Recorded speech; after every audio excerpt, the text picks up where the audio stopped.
Welcome back to day 2 of the Intel Extreme Masters Global Challenge here from Dubai. And we're going to bring you another game now. This time the winners bracket semi-final between MYM and MTW. Of course, MTW winning their last game against Fnatic in a thrilling encounter which ended 16-14 to MTW. And MYM beating Gameplay, I believe, in the first round of the upper bracket to come into this game. So we're going to have a talk with Alex, who's going to run away quickly, and Gudo and Twice. So we'll start off with you. I asked this question to Gudo earlier on in the day. You guys weren't in Montreal. You were playing a local qualifier in Poland. Do you think that helps you guys, or does it kind of mess your schedule up a little? No, actually, I think it helps us a bit because some of the teams who were in Montreal have been like traveling from LA to Montreal and now to here. So I think they're all like pretty tired, and some of the guys just coming from Montreal might be jet lagged as well. So I actually think it's a bit helpful for us. So what about MYM then? Executor actually tipped your guys to take the victory on the SK website yesterday. What do you think about that? Do you think that realistically you can win this tournament? I mean, of course, you won the SWC not too far back, and also the Extreme Masters in LA was a fairly decent event as well for you guys. Yeah, well, of course we think we can win every event. We go into every event hoping that we will win, but I don't know. There's a lot of good teams here, so it's very open still. So you're going to be going up against MTW now. What do you think about the MTW playstyle? I mean, what does MYM aim for when you go into a match against MTW? One more time, sorry. What do you think to the MTW playstyle? What do you look for when you go into a game against MTW? Oh, that's a hard question. Well, we know MTW is a very, very, very good team. Last time we met them was in ESWC, where they beat us. So we'll look for revenge. So a revenge game. So Gudo, your guys just beat Fnatic in a quite an amazing game, really. Came back to 16-14 after an 11-4 halftime. As you said, that things can still change in that second half, and they certainly did. What were you thinking when those rounds were racking up for Fnatic?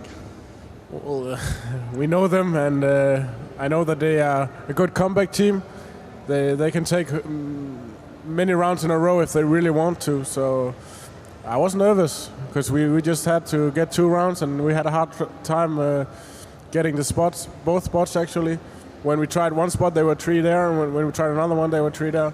So we just went back to our playbook, and it worked. So I spoke to Sunder after the game, and he said that when we spoke about who you're going to play next, he said, we don't fear SK, we'd even like to play SK in the next round. How is that with MYM? And obviously, you give these guys respect, but are you more nervous about playing MYM than you would be about playing SK? No, I don't know really. I think it's individual opinion.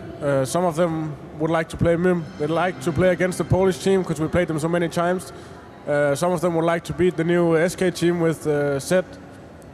So I don't know. It's individual opinion, but I don't think we fear any team.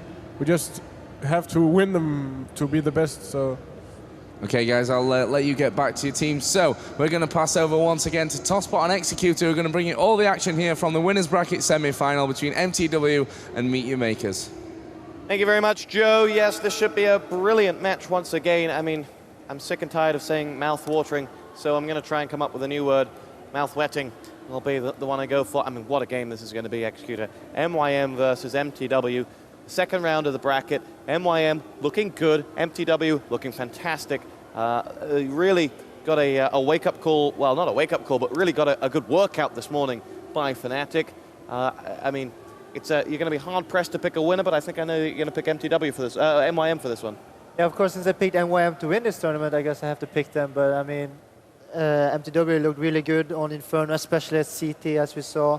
But I'm just saying, if this is going to be played nuke, I think MYM is coming into this as favorites just because they are my favorites of the tournament, so I'll have to pick them. But we'll see. They're both good teams, and I think the pistol rounds will, as usual, be crucial to create the momentum, especially if they're playing nuke, because on nuke, things can go really wrong really fast for the losing team. So let's just hope we get an exciting game here. Okay, we're about to bring you the team rosters in just a moment. I don't want to preempt it. And MTW and MYM, two names, two teams you will know off by heart. But let's give you just a little bit more of a personal touch. So we will, in a moment, start with MTW, who you can see on your screen there, already ready to rock and roll. That is first up MJE for MTW. He sits next to Zonic, who in the middle has AVE with the smile. And next up is Sunder. Not quite such a smile. And fifth is Wimp. Anything but a Wimp, of course. Now, as we switch across to MYM, apologies, I've got to look at the screen to see when we're up on MYM. MYM line up from left to right with Luke. Next up, it's Lord. In the middle, it is the one and only Taz, followed by Neo. And last but not least is Kuban. Those are the two lineups for you for MYM and MTW. They are on the server almost, and we are about to rock and roll with another mouth-watering match. Let's talk us through Nuke. Let's talk about what is going to be important here. As to, I believe we've had the knife round. Maybe the admin can confirm if we've had the knife round or not. Nope, nobody wants to confirm whether we've had the knife round or not, and whether we're going to start on these sides. But we'll guess we haven't, seeing as we're missing Wimp on the server at the moment. Now, which side would you pick to start on if you won the knife round? CT, I think I will pick on Nuke. Why? Just because, I mean, Nuke is a CT map. Of course, as we saw earlier in the tournament, if things goes wrong as CT on this map, it's very hard to come back. But if you start winning rounds at CT, you can easily get like 12-3, 13-2 scores, and that's huge coming into second half. While being terrorist on this map, it's slightly more difficult to get that huge lead. But I mean, being CT is more expensive, so sometimes it's better to start attacking side, get 7, 8, 9 rounds, and then you have more you can play CT more cost effective, like saving more rounds because you know you have so many rounds as T. But it's both ways. I mean, but on Nuke, I would pick CT, I think, every time. Well, I mean, you seem to be a player who prefers to put up the big total first of all, if you can, and then work with that in the second half. From what I've guessed from your side picks. It's more like when you have a score to work with instead of just 30 rounds. I mean, then you can start calculating how much money you can use on each round. I mean, then you know 100% when to save and not to save. You don't get pressure to do stupid buy rounds when you could have saved and stuff like that.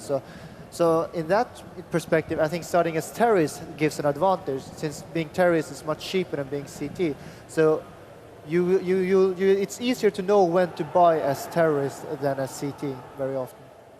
Still missing one of the MTW players. It is Wimp that we've lost. And one of the MYM players, in fact, that I think is having a few issues. There was a Steam update today that has caused 1 or 2 technical issues. I do think that sometimes Steam plan to do their updates during big tournaments. Yeah, I mean, that was a good timing getting that Steam update. We had some problems this morning, but I mean, everything is working fine now, and I hope that the update has improved Counter-Strike. I don't know how much it is to improve with this old game, but still, I find it weird that you actually update a game like 1.6, but that just shows that Valve still cares about the game, even if it's like 9, 10 years old or whatever it is, so I guess that's a good thing. We can bring you, if we get the HLTV IP, we can bring you the end of mibr versus Virtus. We don't have the IP. You can join the server and tell us what the score is at worst. We have, we know it's the last round. It's 7-0 in the second half. That means nothing to us not knowing the first half score, which Reedmore is about to provide for us. mibr versus Virtus. 10, so it's 12-10 to Made in Brazil. 12-10 mibr, looking good. We could comment. We could commentate on the comments on Reedmore if you want. Now joining up on server.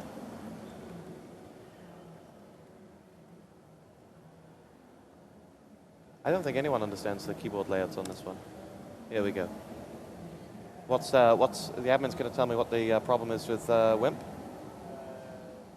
The computer keeps crashing. So.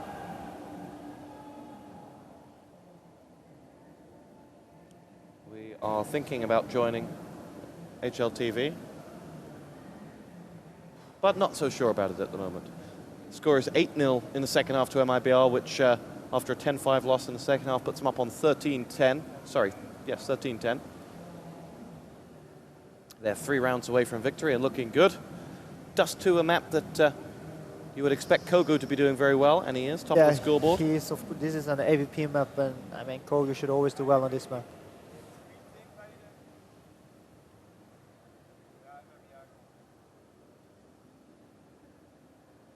This could be curtains for Virtus, though. And these are the maps MLBR should be playing. I mean, Dust 2, Train, excellent maps for Kogu to use his AWP, and then that makes it just so much easier for the whole team. I'm not saying Kogu is so much better player, but he can make things easier with his AWP for them to be even better. So.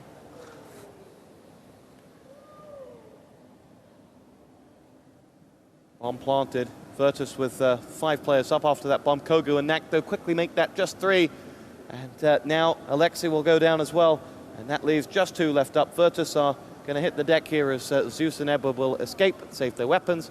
It will become 9. And MTW move on to 14. Sorry, MIBR move on to 14. I really do think there are too many teams named with an M in it. We've got MIBR, MTW, MYM. Nobody seems to think of the commentators when they name these teams. How about a nice team beginning with Z? Virtus.Pro. ZMIBR.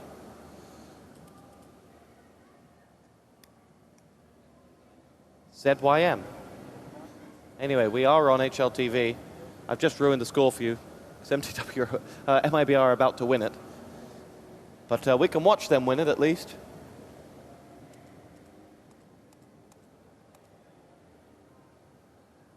Virtus going down, getting the bomb planted here, but sorry, that's MIBR getting the bomb planted.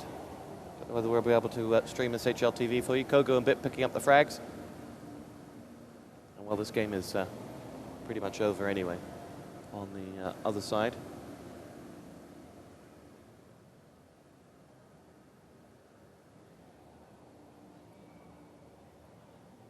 This is for draw.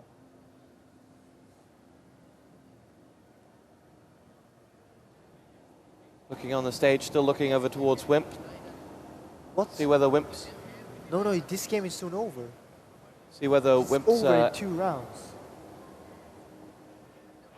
Delay, no, just... This game's going to wait for 2 rounds for this one to end. Just... I think one of the MYM managers is quacking at the moment. Anyway, it's 9-0. MIBR looking to close out the win on this one. So now we are actually inside the game, so we can show you it as Virtus need to make something happen for themselves here. MIBR 1 round away from taking match point, with Virtus needing to pull something out of the bag. MIBR, are they in a position here for you where you can see them claiming a bigger chunk in this now? They've had a good night's sleep. Now they're playing some perhaps better maps. Can they? I mean, are they likely to come back and do well in this tournament? Let's say, if they avoid Tuscan, I mean, seeing MLBR in the previous tournaments, they can beat any teams. They can come from a lower bracket and win the entire tournament. They just need to not play Tuscan anymore, I think. And right now they're doing well against Virtus.Pro as well. So. Unfortunately, you are getting the game sounds from the PC that is in the live match, so you will have just heard that MIBR don't win this round. I think MTW on the stage are sort of ready. Wimp's got headphones on at least.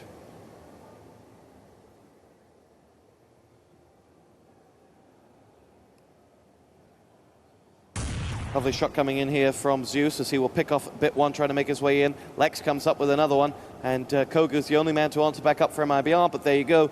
That's how Virtus picked up that round that you'd already heard about And perhaps this could be the comeback for Virtus. They get the opening, they have some money, and now maybe the writing is not quite on the wall just yet for them.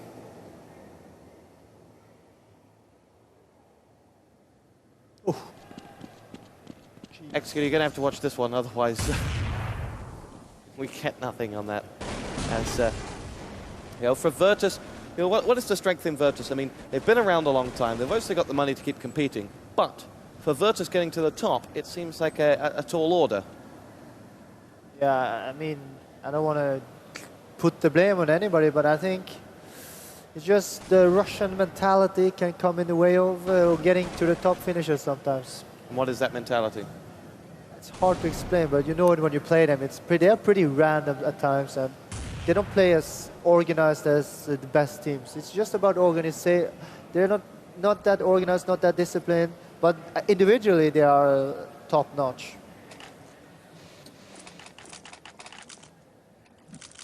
So we have ourselves mibr needing to pick up this round to take us to match point. Remember, it's still 14-12 now, having picked up that second round. And Virtus.Pro saving the best till last, needing to take this one, having lost the opening 9 rounds. They need to make sure they don't drop this game. Kogu comes in with an AWP shot there to give mibr the man advantage. As mibr continue to set themselves up for this. Zeus will pull it back to a 4-on-4 as bit 1 goes down. And now Kogu's got himself a second fragate. Zeus that's gone down. That's the battle of the AWPers, and Kogu's got himself 2 kills. Will make his way in now as here comes Lex.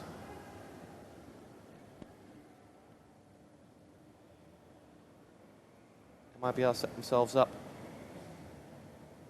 They have got what? No, we're at a 3-on-3. In fact, no advantage for mibr right now, other than the fact that Kogu is firing on all cylinders. mibr now will make their way in towards the B tunnel, see whether they can get in towards that site. Flash comes in, and mibr will sit this one out as Roman comes up with an M4 frag that comes in onto Knack, and in comes the HE as well as mibr take a lot of damage here, get themselves sandwiched in these corridors. Need to pull something out of the bag here, as they have all taken some damage, and their opponents are very, very aware perhaps of where they are, but Kogu looks to retreat and offer some support as the rest of his players are going to go down the B tunnels and come out the double doors. That's where Kogu's now offering the warp support. No, they've already gone past up to the catwalk and going towards that A site. Kogu watching the rear. Kogu does get himself a frag right as I leave him. That leaves Lex 1-on-3 here to save the day. Sorry, 1-on-2 after BTT went down. Bomb planted. Lex with the AWP knows that it goes to match point. If he doesn't do something, is going to have to be caught in 2 minds as to whether to go for this. I think he is going to go for this, in fact, as Virtus find themselves in a needs-must situation. Match point if they lose this.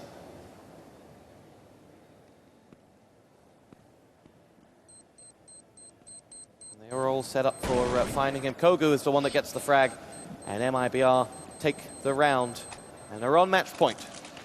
Yeah, and I mean, you see how different mibr look when they have Kogu with an effective AWP. You know, he makes 3 kills that round, the 4th one in the end there, but those 3 kills just gives mibr the round. And look, he's topping the scoreboard. I mean, he's just everywhere with that AWP, and that's that. They need to use that in every game. Who would you say was the best AWPer you ever played against? There's so many. I mean, I've been playing with great AWPers. I've played against great AWPers. You have the American AWPers like Shagwar and Fraud. Both of them was like excellent. In Brazil, you have Kogu. In Europe, you have Waller, and like a lot of them. Like Veslan was good at his time. And we had all of these AWPers. Like Mouse Sports had an AWPer, and like all the good teams normally have one AWPer. That's what's the point. And saying that one is better than the other is, well, clearly just guessing for my part, so I don't know. They're all good. Executor, I'm not sure you could sit any more on that fence. Anyway, match point mibr. They pick themselves up 2-3 frags. This is going to be the game, surely. There's the 4th, 1 more to win the game. It is good games already called. As they dart through, last man standing is Kane, he gets the frag onto Kogu, may still be able to pick up the round. No, the bomb goes, and mibr have picked up the win. They have defeated Virtus.Pro, knocked them out of the tournament, and the Russians will be going back home empty-handed from this tournament. And we're going to start the knife round here on the stage. As mibr, as MYM and MTW, oh, I'm going to mess those names up so much today, are ready to kick us off here for the stage match. The Poles against the Danes on Nuke. We're going to have ourselves a knife round now, as the Poles rile each other up, ready to get this one started. And it's got to be said that this match is going to be very, very difficult to call. Yeah, and just they are both teams are so good and they are so equally skilled. But as I said before, I'm thinking MIM will have the upper hand in this game. Now, what I'd love to see, everyone runs 5 players into this main courtyard. Is someone run see the terrorist one run through the top site? I don't think it's allowed to do that. Just catch them by surprise, and suddenly you have a pistol round in. I think it should be. I don't think there are any rules in etiquette. Oh, Lord B doing some clutch with the knife. mibr take the knife round, and now we have the traditional circles of tactical discussion. Both teams, in fact, running off the stage. No, I want to be outside first. No, I want to have my circle first. Everyone's running away. Was it something we said?